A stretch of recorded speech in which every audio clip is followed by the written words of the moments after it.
பிரசங்கி 3வது அதிகாரம் அதனுடைய 10வது வசனத்தை பாருங்கள். பிரசங்கி 3:10 இப்படி சொல்லப்பட்டிருக்கிறது, மனுபுத்திரர் பாடுபடும்படி, பாட்டு பாடும்படி அல்ல, பாடுபடும்படி தேவன் அவர்களுக்கு நியமித்த தொல்லையை கண்டேன். ஆமென்.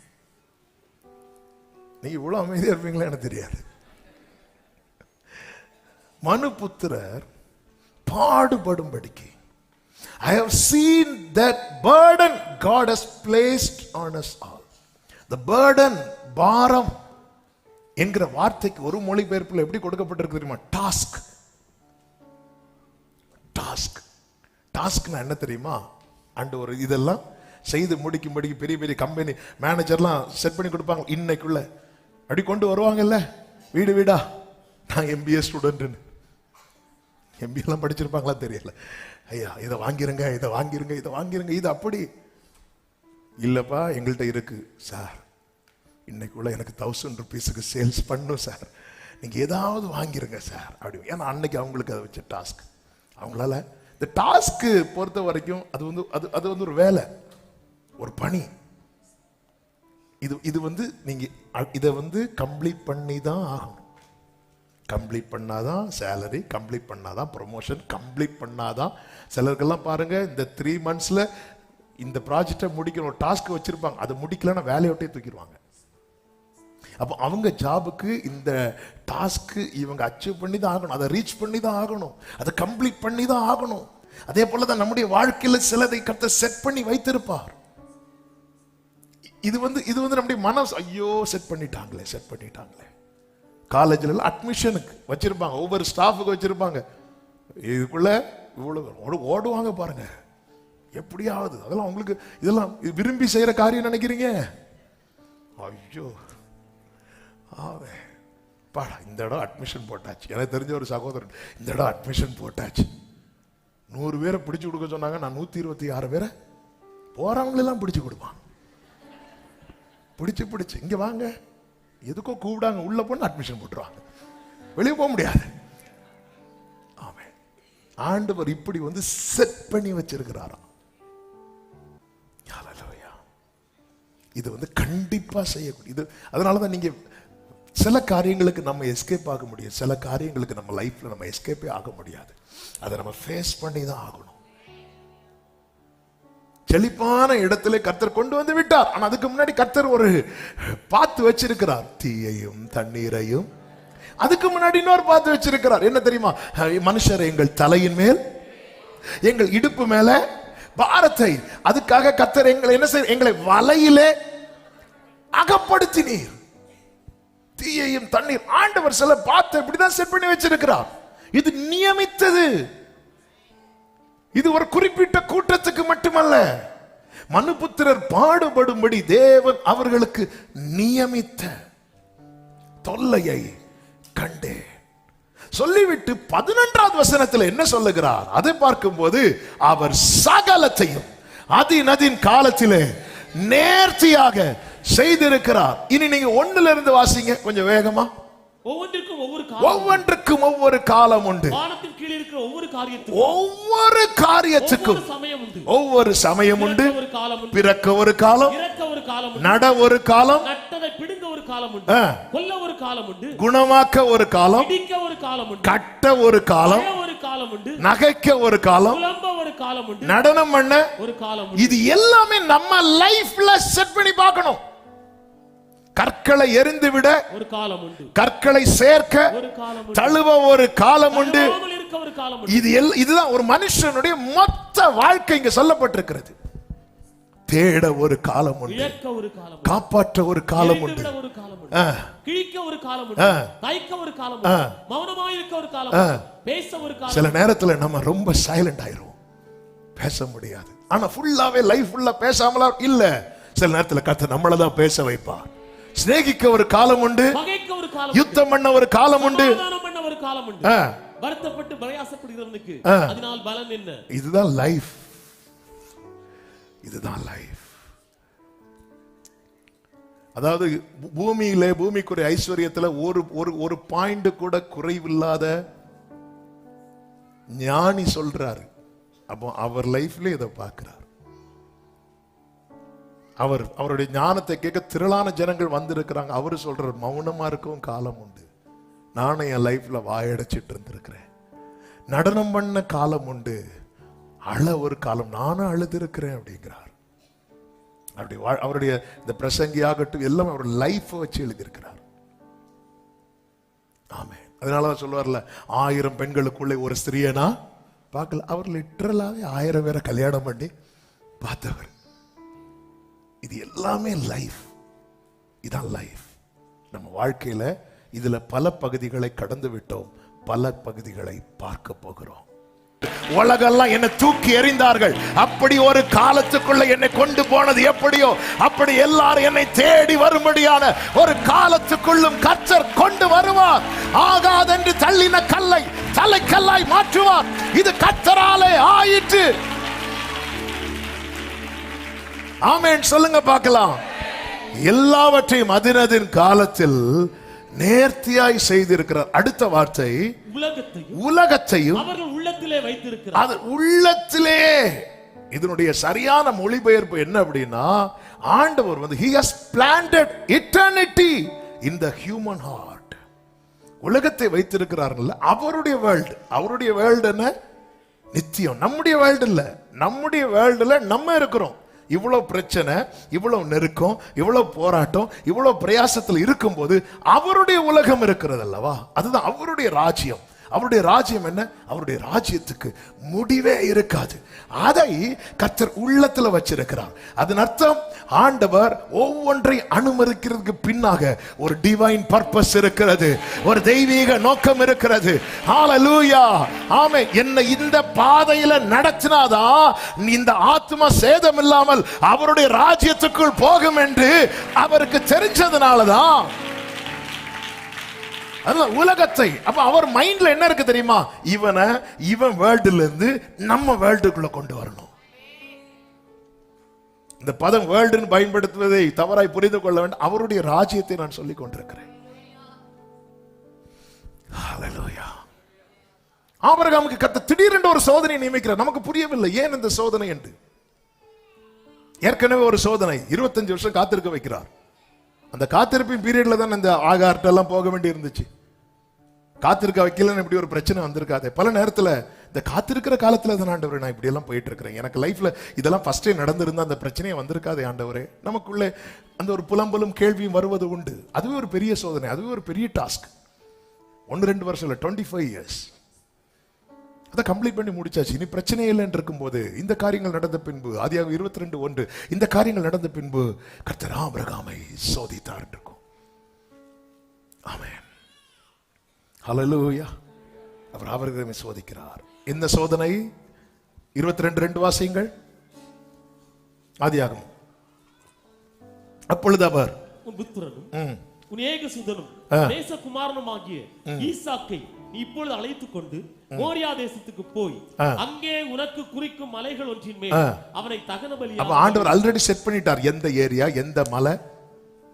ஆபிரகாம் வந்து கர்த்தர் செட் பண்ண ஆபிரகாமின் சோதனையின் பாதையை விட்டு 3 days டிராவல் பண்ணா எவ்வளவு தூரத்தில் இருக்கணுமோ அவ்வளவு தூரத்துக்கு ஆபிரகாம் தள்ளி இருக்கிறார். அங்கே இருந்திருந்தா பிரச்சனை வந்திருக்காது. கர்த்தர் அவனை கண்டிப்பாக போக வைக்கிறார். சில பாதையில கண்டிப்பா நம்மளை டிராவல் பண்ண வைப்பார். போயாகணும். ஆமென். எனக்கு 5 பாயிண்ட் ஃபுல்லா பேசணும்லாம் அவசியம் கிடையாது. அந்த சொல்ல வேண்டிய சத்தியத்தை சொல்லிட்டு கம்ப்ளீட் பண்ணிட்டு நான் ஜெபிக்க விரும்புறேன். நல்ல கவனமா கேளுங்க. இப்ப ஆபிரகாம் புறப்பட்டு போகிறான். அந்த நைட்டு தூங்கும் போது நிம்மதியா வீட்டில் சாப்பிட்டுட்டு, ஏன்னா அந்த ஒரு பெரிய பெரிய பிரச்சனை அங்கே சால்வ் ஆயிருக்கு. அந்த ஃபேமிலியில ஒரு பெரிய இஷ்யூ சால்வ் ஆயிருக்கு. என்ன இஷ்யூன்னா ஆகார் இஸ்மவேல் இஷ்யூ. வீட்டில் அதனால ஒரு சின்ன மன வருத்தங்கள், சலசலப்புகள், நிம்மதி இல்லை, சமாதானம் இல்லை. அந்த பிரச்சனையே அங்கே சால்வ் ஆயிருக்கு. ஒரு பெரிய பிரச்சனை சால்வ் ஆகி அப்போ நைட்டு டின்னர் ரொம்ப சந்தோஷமா சாப்பிட்ருப்பாங்க. ஆபிரகாமுக்கு சந்தோஷமா சாப்பிட்டாருன்னு தெரியாது. ஆனால் சாராள் ஈசாக்கெல்லாம் ரொம்ப ஜாலியாக சந்தோஷமா, சரி பரவாயில்ல என்ன இருந்தாலும் கொஞ்சம் வருத்தம் இருந்தாலும் வீட்டில் இனி நமக்கு எந்த தொந்தரவும் கிடையாது. ஆபிரகாம் நிம்மதியாக சாப்பிட்டுட்டு இருப்பார். திடீர்னு ஆண்டவர் சொல்றார், நீ கிளம்பு, உனக்கு ஒரு பெரிய பிரச்சனையை சோதனையாக வச்சிருக்கிறேன். நீ மகனை கூட்டிட்டு போ அப்படின்னு. நல்லா புரிந்து கொள்ளுங்கள், ஆண்டவருக்கு எப்பவுமே நம்மை குறித்த தேவனுடைய எண்ணத்துல பெரிய எண்ணம் என்ன தெரியுமா? என் வாழ்க்கையில் அது நடக்கணும் இது நடக்கணும் என்பது மட்டுமல்ல, நான் அவரோடு இருக்கணும். நான் இந்த சம்பவத்தை சொல்லும் போது அதை நீங்கள் புரிந்து கொள்வீர்கள். இப்பொழுது ஆபிரகாம் புறப்பட்டு போகிறான். ஆபிரகாம் எப்படி என்ன ஃபெய்த் அவனுக்குள்ள இந்த இடத்துல வந்தது, இந்த இடத்துல ஓங்கினது என்று எபிரேயர் 11வது அதிகாரம் அதனுடைய 17, 18, 19 வசனங்களிலே இப்படி சொல்லப்பட்டிருக்கிறது. அதனுடைய 18வது வசனத்தை வாசியுங்கள். ஈசாக்கு அந்த 17ல இருந்தே வாசிங்க. மேலும் விசுவாசத்தினாலே ஆபிரகாம் தான் சோதிக்கப்பட்ட போது அந்த வேர்ட மனசுல ஆழமா, அதனால இது கண்டிப்பா நடக்கக்கூடியது. கர்த்தர் செட் பண்ணி வச்சிட்டார். தான் சோதிக்கப்பட்ட போது ஈசாக்கை வாசிங்க. ஈசாக்கை பலியாக ஒப்பு கொடுத்தான். ஈசாக்கினிடத்தில் உன் சந்ததி விளங்கும். இனி இந்த வேர்ட கவனிங்க. ஈசாக்கினிடத்தில் உன் சந்ததி விளங்கும் என்று அவனோட சொல்லப்பட்டிருந்ததே. இப்படிப்பட்ட வாக்குத்தத்தங்களை பெற்றவன் மரித்தோரிலிருந்து எழுப்ப தேவன் வல்லவராயிருக்கிறார் என்று எண்ணி இதே ஆபிரகாம் ஒரு 20 years பேக் கொண்டு வந்தா ஆபிரகாமுக்குள்ள ஒரு விசுவாசம் இருக்கிறது. அந்த விசுவாசம் ரோமர் 4:21 சொல்லப்பட்டிருக்கிறது. தேவன் வாக்குத்தத்தம் பண்ணினதை நிறைவேற்ற வல்லவராயிருக்கிறார் என்று நம்பி. அப்ப 20 வருஷத்துக்கு முன்னாக ஆபிரகாமுக்குள்ள இருந்த ஃபெய்த் எப்படிப்பட்ட ஃபெய்த் தெரியுமா? என் தேவன் வாக்குத்தத்தம் பண்ணினதை நிறைவேற்ற வல்லவர் என்கிற விசுவாசம். இப்பொழுது ஆபிரகாமுக்குள்ள இருக்கிற விசுவாசம் எப்படிப்பட்ட விசுவாசம் தெரியுமா? அவர் வாக்குத்தத்தம் பண்ணினதை நிறைவேற்ற வல்லவர் மாத்திரமல்ல, அவர் மரித்தோரிலிருந்து உயிரோடு எழுப்பவும் அவர் வல்லவர். இப்ப நான் கேட்கிறேன், முதல் விசுவாசம் அவனுக்கு எதை கொடுத்தது? வாக்குத்தத்தத்தை கொடுத்தது. இந்த இரண்டாவது விசுவாசம் எதை கொடுத்தது? நித்தியத்தை கொடுத்தது. இன்னைக்கு எல்லாரும் அந்த ஃபர்ஸ்ட் விசுவாசத்தோட நிக்கிறோம், பெற்றுக்கொள்ளுகிறோம், அதோட டீல் முடிஞ்சது இல்ல. வாக்குத்தத்தம், என் ஆண்டவர் வாக்குத்தத்தத்தை நிறைவேற்ற வல்லவர் மட்டுமல்ல, மரித்தேன் ஆனாலும் இதோ சதா காலங்களில் உயிரோடு இருக்கிறேன் என்று சொன்னவர். ஆமென். மரித்தாலும் பிழைப்பான் என்கிற வார்த்தையும் கர்த்தர் கொடுத்திருக்கிறார். இந்த ஃபெய்த்துக்குள்ள ஆபிரகாமை கொண்டு வந்தது எதுக்கு தெரியுமா? அவருடைய வேர்ல்டுக்குள்ள இந்த ஆபிரகாம் என்றாகிறதற்கு. ஆமென். ஹல்லேலூயா. இந்த விசுவாசமே நம்மை நித்தியத்தை சுதந்திரிக்கப்படும். எனவேதான் தாவீது 27வது சங்கீதம் 13வது வசனத்தில் இப்படி சொல்லுகிறார், நானோ ஜீவனுள்ளோர் தேசத்திலே கர்த்தருடைய நன்மையை காண்பேன் என்று விசுவாசியாதிருந்தால் கெட்டு போயிருப்பேன். கர்த்தர் எனக்கு என்ன இந்த குப்பையிலிருந்து எடுத்து பிரபுக்களோடு உட்கார வைப்பார். இந்த ஃபெய்த் மட்டும் இருந்தா பத்தாது. தேவனை ஆராதிக்கிற தேவ பிள்ளைக்கு எந்த விசுவாச லெவல்ல வரணும் தெரியுமா? என்னிடம் உள்ளதையே உம்மிடம் ஒப்படைத்தேன் அந்நாள் அதை. இந்த ஃபெய்த், அதனாலதான் எபிரேயர் 11:1 ஆரம்பிக்கிறது. எப்படி ஆரம்பிக்கிறது? விசுவாசம் என்பது நம்பப்படுகிறவைகளின் உறுதி, எது காணப்படாதவைகள். காணப்படுகிறவைகள் அநித்தியமானவைகள், காணப்படாதவைகளோ நித்தியத்தை குறித்த நிச்சயம் இருக்குல்ல. அந்த விசுவாசத்தின் அடிப்படையிலே இருந்தவர்களை தான் கர்த்தர் அந்த விசுவாச வீரர்கள் பட்டியல் ஆபேல் துவங்கி அத்தனை பேரும் எழுதியிருக்கிறார். அந்த லிஸ்ட்ல இப்பொழுது ஆபிரகாம் வருகிறார். ஆபிரகாம் அந்த ட்ராக்ல கொண்டு வருவதற்காக கர்த்தர் என்ன செய்தார் தெரியுமா? ஆபிரகாமை சோதித்தார். எனக்கு ஏன் இந்த ட்ராக்கை நியமித்திருக்கிறார்? அவருடைய வேர்ல்ட், அவருடைய, அதாவது அவருக்கு மனசுல எனக்கு ஒரு லைஃப் இருக்கு. ஆமென். அந்த லைஃப் நான் வாழணும். ஆண்டவர் மனசுல என்ன பத்தி என்ன லைஃப் இருக்கு? ஆண்டவரே சொல்லி இருக்கிறார், உங்களை குறித்த என் நினைவுகள் தீமைக்கு அல்ல, சமாதானத்துக்கு ஏதுவான. எரேமியா, அதாவது ஆண்டவர் என்ன பத்தி நீங்க என்ன ஆண்டவர் நினைச்சு வச்சிருக்கிறீங்க அப்படிங்கிற ஒரு தாட்டு வந்தாலே எரேமியா 29:11 அதை உங்க லைஃப்ல மறக்கவே கூடாது. ஆமே, நீங்கள் எதிர்பார்த்திருக்கும் முடிவை உங்களுக்கு கொடுக்கும்படிக்கு உங்கள் பேரில் நினைத்திருக்கிற நினைவுகளை நான் அறிவேன், அவைகள் தீமைக்கு அல்ல அல்ல, சமாதானத்துக்கு ஏதுவான நினைவுகளே. ஆமே, வசனம் போடுறவங்க கொஞ்சம் ஸ்பீடா. தீமைக்கு அல்ல, சமாதானத்துக்கு ஏதுவான நினைவுகளே, தீமைக்கு அல்ல. பக்கத்துல பார்த்து சொல்லுங்க, அப்பா நினைவுல தீமையே கிடையாது. ஆனா அந்த அந்த லைஃபுக்குள்ள நம்மளை கொண்டு வருவதற்கு ஆண்டவர் சில சோதனையை செட் பண்ணி வச்சிருக்கிறார். ஆமே, அந்த லைஃபுக்குள்ள ஹல்லேலூயா, கர்த்தரால் மீட்கப்பட்டவர்கள் ஆனந்த களிப்புடன் பாடி. ஆண்டவர் எதுக்கு ஆண்டவர்? அதுதான் வாக்குத்தத்தம். ஆபிரகாமுக்குள்ள இதுக்கு முன்னாக இருந்த விசுவாசம் எப்படிப்பட்ட விசுவாசம் தெரியுமா? வாக்குத்தத்தத்தை நிறைவேற்ற வல்லவர். இப்பொழுது எந்த ஃபெய்த்துக்குள்ள கொண்டு வரார்? மரித்தோல் இருந்து எழுப்ப வல்லவர். ஹல்லேலூயா, ஹல்லேலூயா, ஆமென், ஹல்லேலூயா. கர்த்தருக்கு மகிமை உண்டாவதாக. சோதனை என்பது எல்லாருக்கும் உள்ளது. நமக்கு நியமித்திருக்கிறார். கர்த்தர் நியமித்ததுதான் நம்ம லைஃப்ல நடக்கிறது. ஏன் நியமித்திருக்கிறார்? நம்மள விசுவாசத்துல நித்தியத்துக்கு அடுத்த இந்த ஆத்மாவை அவர் இழக்க விரும்பல. எனவேதான் வாக்குத்தத்தம் பெற்ற தேவனால் அழைக்கப்பட்ட, நல்ல புரிந்து கொள்ளுங்கள், கர்த்தர் லோத்தை எப்படி சோதிச்சாரான்னு கேட்டா இல்ல. ஆனா லோத்துக்கு வந்த சோதனை என்பது அது ஃபைனல் சோதனை, முடிஞ்சது. அதுல இறக்கம் கிடைச்சி வெளியே வந்தார், அவ்வளவுதான். வெளியே வந்தோம் லைஃப் சக்சஸ் ஆச்சான்னு கேட்டா இல்ல. ஏன்னா ட்ராக் மாறி போயிட்டாங்கல்ல. பட் ஆபிரகாம் அப்படி இல்ல. ஆபிரகாம் சோதனையில் என்ன விசேஷம் தெரியுமா? அவரும் கூடவே டிராவல் பண்ணிட்டு இருப்பார். மோரியா மலையின் ஒரு பக்கத்துல ஆபிரகாம் ஈசாக்கு நடக்க நடக்க அது மறுபக்கத்தில் இவர்களுக்கு உதவும்படியான ஆட்டுக்கடா ஏறி வந்து கொண்டே இருக்கிறது. சோதனையில தனிமை கிடையாது. அனுமதித்ததெல்லாம் சொல்லுங்க, நடத்திடும்.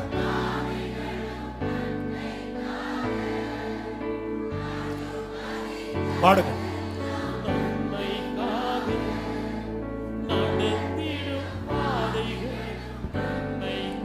அதினதின் காலத்தில் அதினதின் காலத்தில் நேர்த்தியாய் செம்மையாய்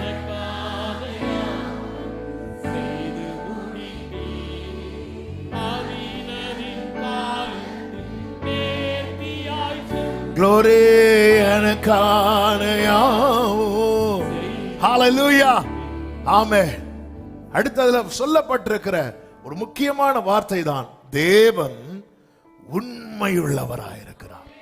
எல்லாரும் சொல்லுங்க, தேவன் உண்மையுள்ளவர், தேவன் உண்மையுள்ளவர். ஆமென். அதனாலதான் அங்க சொல்லப்பட்டிருக்கிறது, உங்கள் திராணிக்கு மேலாக நீங்கள் சோதிக்கப்படுகிறதற்கு அவர் இடம் கொடாமல். அவருக்கு தெரியும், திராணிக்கு மேல சோதிக்க இடம் கொடுக்கவே மாட்டார், இடம் கொடுக்கவே மாட்டார். அவ்வளவுதான். இதுக்கு மேல சோதனை முடிஞ்சதுன்னா முடிஞ்சது. அதுதான் யோபு கிட்ட எப்படி சொல்றார் தெரியுமா? சமுத்திரத்துக்கு அது பிரவாகித்து வரும்போது அதுக்கு கதவை வச்சு அடைச்சது யாருன்னு கேட்கிறார். நான் ஒரு எல்லையை போட்டு வச்சிருக்கிறேன், அது எவ்வளவு பிரவாகித்தாலும் யோபுவே நான் போட்ட எல்லையை தாண்டாது. அதனால இந்த சமுத்திரம் வர்றதுக்கு ரொம்ப ஆச்சரியமா இருக்கும் பாருங்க. அது அப்படி ஓங்கி அலை அடிச்சுட்டே வரும் பாருங்க. அப்படி அலை அடிச்சுட்டே வரும் வரும் வரும் ஸ்பீட். அங்கிருந்து இங்கிருந்து பார்த்தா, அது வர்றதை பார்த்தாலே, இந்த பீச்சில் எல்லாம் குளிக்க பிள்ளைங்களாம் நிற்பாங்கல்ல, சில அலைகள் வரும்போது நம்ம ஜாலியாக நிற்போம். சில அலை அங்கிருந்து ஓங்குறத பார்த்தா இங்கிருந்தே ஓடுவோம். ஆமே, அது அப்படியே வரும், அவ்வளோ ஸ்பீடா வரும். வந்த ஸ்பீட்ல ஒரு இடத்துல வந்து அப்படி நிற்கும். நின்னதுக்கு அப்புறம் அது என்ன ஆகும்? திரும்பி போகும், திரும்பி போகும். இதுதான் கர்த்தர் யோபுவுக்கு காட்டுறார். ஆமே, யோபுவே நீ என்ன சொல்ற? நான் நிர்வாணியா வந்தேன், நான் நிர்வாணியாவே போறேன், நீ போக மாட்ட யோபு. இந்த பிரச்சனை எல்லாம் ஓரா தானா மாமா ஷேகே ரே மாமா ரீமா. எத்தனை பேர் இந்த பகல் வேளையில நம்புறீங்க? தேவன் உண்மை உள்ளவராய் இருக்கிறார். இன்று மோதி அடிக்கிற அத்தனை பிரச்சனையும் என் கண்ணு முன்னாடியே திரும்பி போக போகிறது. ஹalleluya. தண்ணீர் உடைந்து ஓடுவது போல சத்துருவை சிதறடிக்க போகிறார். தேவன் உண்மை உள்ளவர். இதை நீங்க எல்லாத்தையும் நம்புங்க. ஆனா இதுல இருக்குல்ல 100% நம்பணும். ஏன்னா இந்த இடத்துல நம்முடைய உண்மை எல்லாம் சொல்லப்படுகிறது. அதான் பாடணும். உடன்படிக்கையின் தேவன் நீ உண்மையில். உங்களுக்கு என் பிரச்சனை எப்படி திரும்பி போகும் பார்க்கணும்னா பீச் ஓரத்துல போய் நின்று பாருங்க. உள்ள இறங்கி பாத்துறாதீங்க. சைலண்ட் பாருங்க. அது அப்படி அலை அடிச்சுட்டு வரும் பாருங்க. அப்படி வரும் வரும் வரும் வந்துட்டு அப்படியே போ.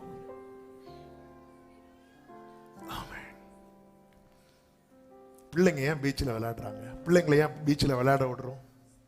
நமக்கு தெரியும் அது அடிச்சாலும் அது திரும்ப போயிடும். நமக்கு அது சமுத்திரத்தின் ஆழம் நமக்கு தெரியாது. ஆனாலும் நம்ம பிள்ளைங்களை கொண்டு போய் நம்ம விளையாட விடுறோம். விளையாட விட்டு நம்ம கூட நிக்கிறோம். பெரிய அலை வந்துச்சுன்னா நம்ம பிள்ளைகளை தூக்குவோமா இல்லையா? தூக்குவோம். அவர் சொல்ல திராணிக்கு மேல அவர் இடம் கொடுக்க மாட்டார்.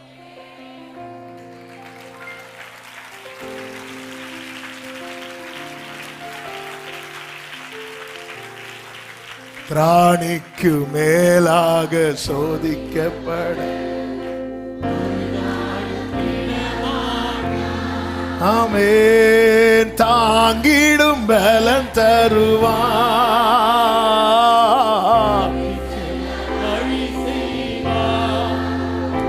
உன்னை தப்பி செல்ல கலங்கிடவே வேண்டாம்.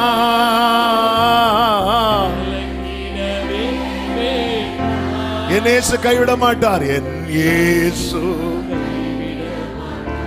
ஆமென். எங்க அதாவது பவுலுடைய ஊழியத்துல அநேகர் ரட்சிக்கப்பட்டாங்க. அதுல பவுலுக்கு ரொம்ப ஃபேவரேட்டான ஒரு பர்சன் உண்டு. யாருன்னா தீமோத்தி. இந்த தீமோத்தி ரொம்ப ஃபாஸ்டிங்ல இருக்கக்கூடிய பர்சன். பவுல் தீமோத்திக்கு எழுதும் போது ஒரு வார்த்தையை சொல்றாரு பாருங்க. 1 தீமோத்தி 5வது அதிகாரம் அதனுடைய 23வது வசனத்துல நீ இனிமேல் தண்ணீர் மாத்திரம் குடியா, அதாவது தண்ணீர் மட்டும் குடிச்சு ஃபாஸ்டிங் இருக்கிறார் அவர். அப்ப பவுல் அவருடைய ஹெல்த் மேல அக்கறை வைத்து சொல்றாரு, நீ இனிமேல் தண்ணீர் மாத்திரம் குடியாமல் வயிற்றுக்காகவும் உனக்கு அடிக்கடி பலவீனம் வருதுல்ல அதற்காகவும் கொஞ்சம் திராட்சரசமும் கூட்டிக்கொள். பவுல் சொல்றார், விசுவாசத்துல எனக்கு பிரியமான குமாரன் அப்படின்னு சொல்லி தான் எழுதுறார். ஒரு பையனை போல நேசிக்கிறார். ஒரு பையனை போல பவுல் நேசிக்கிறார். அவருடைய ஹெல்த் காரியத்துக்காக அந்த பவுல் அவ்வளோ அக்கறை வைத்து சொல்றாரு, இங்க பாருப்பா நீ அப்படி இருந்துடாத, நாங்க இருந்துட்டோம், நீ எப்படி இருந்துடாத, நீ உனக்கு ஹெல்த் நீ அடிக்கடி சிக்காகிறல்ல, அடிக்கடி சிக்காகிற, அதனால அதுக்கு கூட கொஞ்சம் திராட்சரசத்தையும் நீ கொஞ்சம் சேர்த்துக்கோ அப்படிங்கிறார். பிரியமானவர்களே, ஒரு பவுல் பையனை போல நேசிக்கிறவருடைய திராணி அறிந்து இப்படி சொல்லும் போது பையனாகவே பிள்ளையாகவே நம்மை மாற்றி இருக்கிறார். எவ்வளவு நல்ல தேவன், அவர் எவ்வளவு உண்மை உள்ளவராய் இருக்கிறார். அவருக்கு தெரியுங்க இன்னைக்கு அப்படி அப்படி ஓங்கி வருது. அப்பாக்கு தெரியுங்க எங்க எல்லை போடணும். அல்லேலூயா, அவருக்கு தெரியும். ஆமென். எத்தனை பேர் இந்த பகல் வேளையில விசுவாசத்தோடு அவருடைய உண்மையை நம்பி சொல்ல போறீங்க, என்னை எதிர்நோக்கி வந்த அத்தனை பிரச்சனையும் என் கண் காண திரும்பி போக போகிறது. ஓ ராபாதா நாமா சேலே மாம்ராதா காடாரா அந்தரலரா கபோ. வர்ஷிப் பண்ணுங்க. என்ன எதிர்நோக்கி வந்த கொந்தளிப்பு ஓங்கி இந்த சமுத்திரத்தின் அலை இப்படி ஓங்கி வருது. ஆனா கர்த்தர் அந்த இடத்துல எல்லையை போட்டு என் கண் காணாது திரும்பி போக போகிறது. ஆமென், ஆமென். விசுவாசத்தோடு இந்த நாள் ரட்சணிய நாள், இது கர்த்தர் உண்டு பண்ணின நாள். அவ்வளவு பிரச்சனைக்கு முற்றுப்புள்ளி. யோபுவே, நீங்க என்ன சொன்னீங்க யோபு? ஒரு பிரச்சனை அடிச்சதோ நான் நிர்வாணியா வந்தேன். அல்லேலூயா, நிர்வாணியாவே நான் போறேன். உன்னை இல்லாம ஆக்கி ஓடுற வைக்கிறதுக்கு சாத்தானுடைய திட்டமானால் அவனுடைய அத்தனை திட்டத்துக்கும் எல்லையை போட எனக்கு முடியும். அதுதான் கர்த்தர் சொல்லுகிறார். உன்னை ஒண்ணும் இல்லாம ஆக்கி 1வது அதிகாரத்துல யோபு சொல்றார், நான் நிர்வாணியா போறேன். 42வது அதிகாரம் எப்படி முடியுது தெரியுமா? அவன் தன் குமாரர்களை குமாரத்திகளை எல்லாம் கண்டு நெடுநாள் உயிரோடு இருந்து ஹல்லேலூயா ஹல்லேலூயா பூரண வயதுள்ளவனாய்.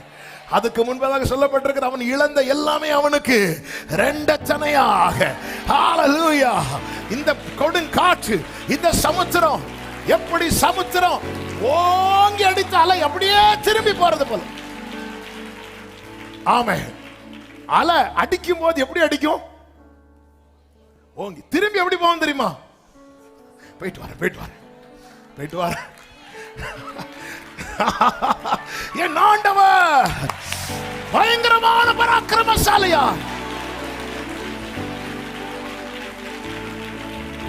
ஆமென். ஹல்லேலூயா. ஓய், பீச் ஏரியால போய் பாருங்க. அது வரும்போது எப்படி வரும் தெரியுமா? சவுல் தாவீது கிட்ட எப்படி வந்தான் தெரியுமா? அவனை கொல்லுவேன்னு வந்தான். திரும்பி எப்படி போனான் தெரியுமா? மகனே போயிட்டு வர, நீ எப்படி ராஜாவா இருப்ப, வரட்டா. ஹல்லேலூயா.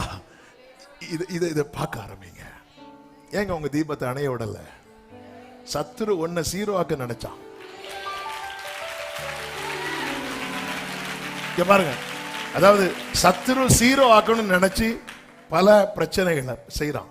இப்ப நீங்க ஜீரோவா இருக்கிறீங்க. இப்போ நீங்க மடிஞ்சீங்கன்னா சத்துரு நினைச்சது நடக்கும். சத்துரு நினைச்சது நடக்கணும்னா எப்போ நம்ம மடிந்திருக்கணும். அவர் ஜீவனை தந்ததும் அல்லாமல் தய பாராட்டினது சத்துரு நினைக்கிறது நடக்கிறதுக்கல்ல. யோபு கடைசியில் எப்படி சொல்லுவார் தெரியுமா? தேவரீர் சகலத்தையும், அடுத்த வார்த்தை நீர் செய்ய நினைத்தது, நீர் செய்ய நினைத்தது, நீர் செய்ய நினைத்தது. worship him. Rapata nama kara rima mose retre mama rikala matare. நீர் செய்ய நினைத்தது. ஹalleluya. நீர் செய்ய நினைத்தது. 2 பாயிண்ட் சொல்லிட்டு அப்படியே பாடிரோம். ஹalleluya. 4வது, தாங்க பலன் தருவார். தாங்க பலன் தருவார். ஹல்லேலூயா. தாங்கிறதுக்கு பலன் தருவார். அந்த பலன் தான் என்ன தெரியுமா? ரேமா, கர்த்தருடைய வார்த்தை. தாங்கிறதுக்கு பலன் தருவார். 5வதாக, நிச்சயமாக தப்பு வைப்பார். நிச்சயமாக. ஹல்லேலூயா. அநேக இக்கட்டுகளையும் ஆபத்துகளையும் காணும்படி செய்த என்னை நீர் திரும்ப உயிர்ப்பித்து. ஒரு வசனத்தை வாசித்து அப்படியே ஜெபம் பண்ணிடலாம். நாகும் 2வது அதிகாரம் 2வது வசனம், 1-2 வசனங்கள்.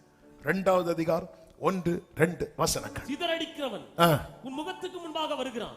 அரணை காத்துக்கொள், வழியை காவல், அறையை கெட்டியாய் கட்டிக்கொள், உன் பலனை மிகவும் ஸ்திரப்படுத்து. இந்த இடத்துல தான் ஸ்ட்ரெங்த் தேவை, பலன் தேவை.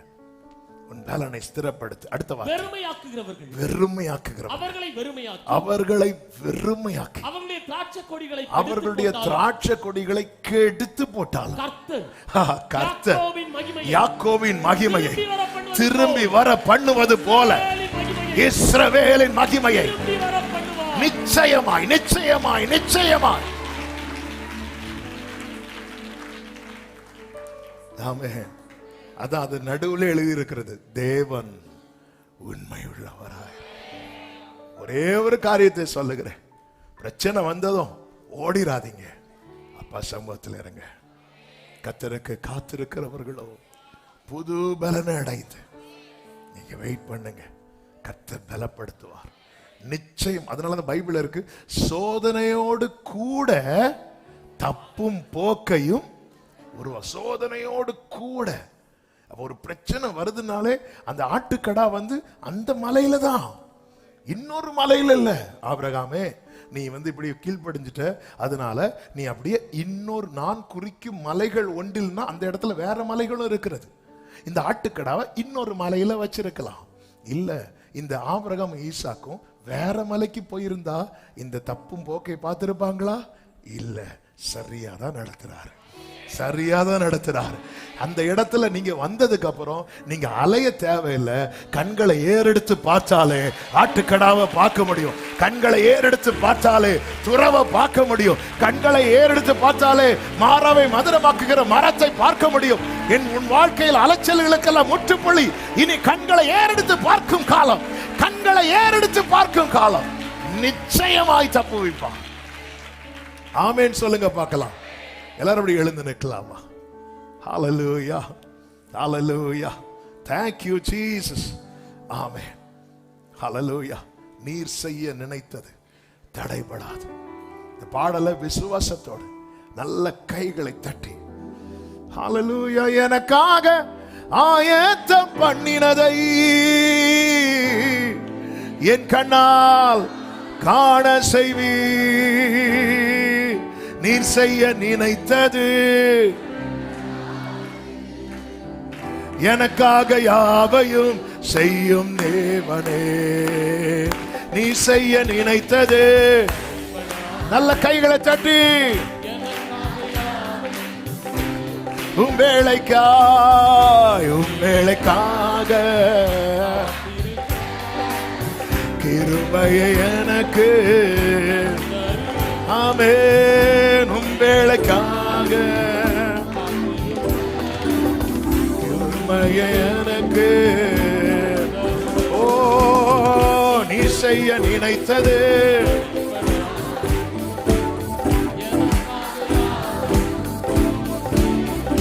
ஜீசஸ். ஆமென். எனக்காக யாவையும் செய்யும் தேவனே. காலங்கள் மாறலாம், மனிதர்கள் மாறலாம், மாறாத தேவன் இருப்பதால் கலக்கமில்லை. Glory. மாறாத தேவன் ஆமென். என்னோடு நீர் சொன்ன வார்த்தையை Glory. என்னோடு ஆமென் மாறாமல் நிறைவேற்றுவி. கைகளை தட்டி நீர் செய்ய நினைத்தது சகரபதனரவா. ஆமென். நீர் செய்ய நினைத்தது எனக்காக யாவையும். தடை போல சத்துரு, தடை போல சத்துரு தடைகளை உடைக்கும் நீர். Glory. தடை போல சத்துரு Jesus. ஆமென். சத்தமா எனக்காக Hallelujah. என் கண்ணால் காண செய்வி.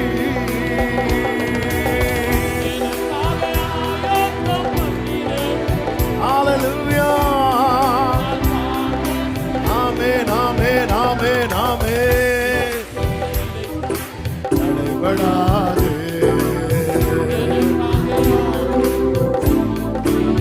Glory.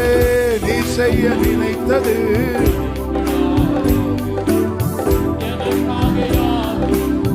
உம் வேளைக்காக, உம் வேளைக்காக. கிருபை தாங்கப்பா, பொறுமை தாங்கப்பா. ஆமென். உம் வேளைக்காக பொறுமையை எனக்கு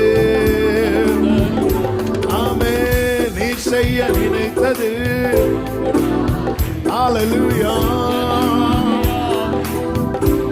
Thank you Jesus. நீ செய்ய ஆமென். நல்ல கரங்களை தட்டி தேவனுக்கு மகிமை. நல்ல கரங்களை தட்டி Hallelujah. Hallelujah. Hallelujah. Thank you Jesus. கர்த்தர் நல்லவர், கர்த்தர் நல்லவர். மனுஷருக்கு நேரிடுகிற சோதனையே அல்லாமல் வேற சோதனை நேரிடவில்லை. தேவன் உண்மை உள்ளவராயிருக்கிறார். திராணிக்கு மேலாக சோதிக்க இடம் கொடாமல் தாங்கவும் சோதனையோடு கூட தப்பும் போக்கையும் கர்த்தர் உருவாக்குவார். வலது கரத்தை வானத்துக்கு நேராக உயர்த்தி இடது கரத்தை இருதயத்தில் வைத்து அப்பா கிட்ட ஒரு வார்த்தை மட்டும் சொல்லுங்க. இந்த சோதனையில நான் உங்களை விட்டு ஓடிடக்கூடாதுப்பா, உங்க சமூகத்துல இருக்கணும். ஆண்டவரே, பஞ்ச காலத்துல நகோமி மோவாபுக்கு போனாங்க, ஆனா போவாஸ் பெத்லகேம்லயே இருந்துட்டார். நான் அப்படி உங்க சமூகத்துல இருக்கணும், சமூகத்தை விட்டு ஓடிடக்கூடாது. எனக்கு அந்த கிருபையை மட்டும் தாங்கப்பா. எனக்கு தெரியும்பா, நிச்சயமா இதுல இருந்து தப்பு வைப்பீங்க, நிச்சயமா இதுல இருந்து வெளியே கொண்டு வருவீங்க.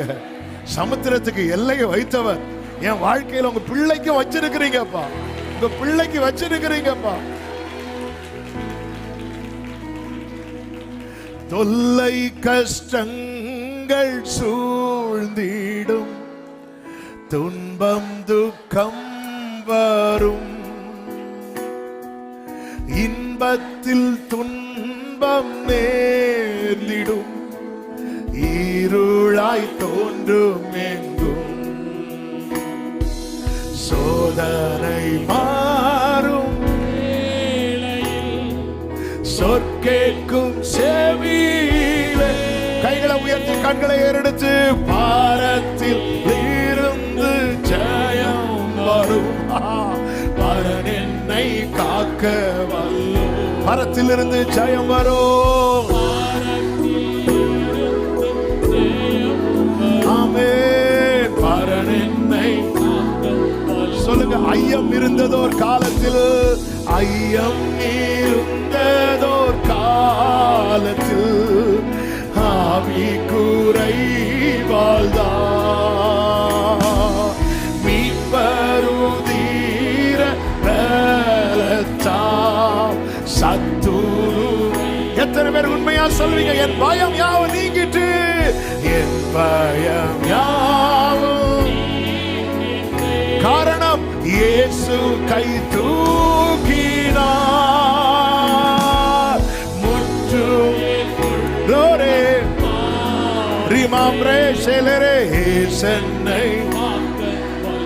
சொல்லுங்க. முற்றும் என் உள்ளம் மாறிட்டு. ஆமென். ஜீசஸ் சொல்லும். என்ன வந்தாலும் நம்புவேன், என்ன என் நேசர் மீட்பரை யார் கைவிட்டாலும் பின் செல்வேன். யார் கைவிட்டாலும் எனது இயேசுவை. அப்பா, நம்ம மேல வச்ச அன்பை எல்லாரும் சேர்ந்து சொல்லுவோம். அகல ஆழ உயரமா எவ்வளவு அன்பு கூர்ந்தா, என்ன துன்பங்கள் வந்தாலும் இயேசு என்னை கைவிட மாட்டார். அறிக்கை செய்ய. என்ன துன்பங்கள் வந்தாலும் தேவன் உண்மை உள்ளவராய் இருக்கிறார், தாங்க பண்ணுகிறவர், தப்பு போக்கை உருவாக்குவார். இப்போ ஒரே சத்தமாய் காக்கும் வல்ல மீட்பர், காக்கும் வல்ல மீட்பர் எஸ் உண்டனக்கு. ஆமென். காக்கும் வல்ல மீட்பர் காத்திடுவார், காத்திடுவார், என்றுமே காத்திடுவார். கைகளை அசைத்து ஹல்லேலூயா பாடி முடிக்கலாமா? ஹல்லேலூயா. நன்றி அப்பா, நன்றி ஆண்டவரே, கிருபை ஆண்டவரே, கிருபப்பா, கிருபப்பா. ராதா நாமா ஷேகர பாலா ஜடரா சஜனலரே ரேகரே ரீதானரமா முரோலரே. கர்த்தர் வாய்க்க பண்ணுவா, நிச்சயம் தப்புவிப்பா, நிச்சயம் தப்புவிப்பா, நிச்சயம் தப்புவிப்பா, நிச்சயம் தப்புவிப்பா. ஆமென். ஹல்லேலூயா. முழு பலத்தோடு கரங்களை தட்டி தேவனுக்கு மகிமை.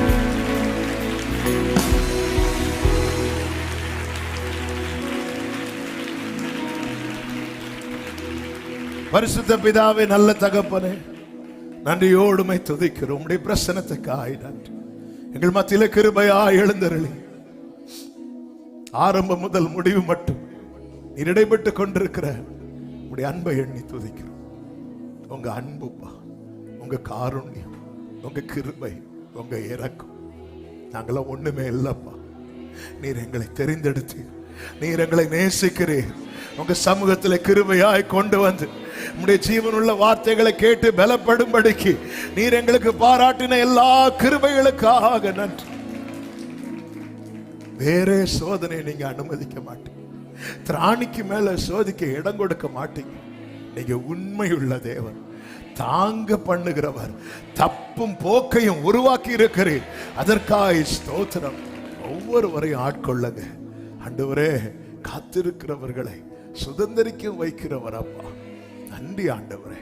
தேவ சமாதானம், தேவ கிருபை கூடவே இருக்கட்டும் ஆண்டவர். யோபு ஆண்டவரே, சாத்தான் என்னெல்லாமோ நினைச்சான், ஆனா யோபு கடைசியில சாட்சி, சாத்தான் நினைத்தது தடைபடாது அல்ல, தேவன் செய்ய நினைத்தது தடைபடாது. எஸ் லார்ட், எங்க லைஃப்ல நீங்க என்ன செய்யணும் நினைச்சிருக்கிறீங்களோ அது தடைபடாது. காரணம், நீர் சகலத்தையும் செய்ய வல்லவர். ஒவ்வொருவரை அப்படி இந்த நம்பிக்கையில புறப்பட்டு செல்ல, உங்க சமூகத்திலிருந்து நீர் கொடுத்த பலத்துல செல்ல கர்த்தாவே, நீர் தந்த இந்த வாழ்க்கைக்காய் மனதார நன்றி செலுத்த கிருபை செய்வீராக. சமாதானத்தோடு அனுப்பி சாட்சியாய் கொண்டு வார மகிமை, கனம், துதி, ஸ்தோத்திரங்கள் அனைத்தும் ஒருவருக்கே செலுத்துகிறோம் இரட்சகர் இயேசு கிறிஸ்துவின் நாமத்தில் பிதாவே, ஆமென். சேர்ந்து சத்தமாய் சொல்லுவோம். என் ஆத்துமாவே கர்த்தரை, என் முழு உள்ளமே அவருடைய பரிசுத்த நாமத்தை ஸ்தோத்திரி. என் ஆத்துமாவே கர்த்தரை ஸ்தோத்திரி. கர்த்தர் செய்த சகல உபகாரங்களை மறவாதே. ஆமென். நம்முடைய கர்த்தராகிய இயேசு கிறிஸ்துவின் கிருபையும் பிதாவாகிய தேவனுடைய அன்பும் பரிசுத்த ஆவியானவருடைய ஐக்கியமும் சிநேகமும் பாதுகாவலும் நம் அனைவரோடும் எல்லா பரிசுத்தவான்களோடு கூட கர்த்தருடைய வருகை மட்டும் தங்கி இருப்பதாக. ஆமென். ஹல்லேலூயா.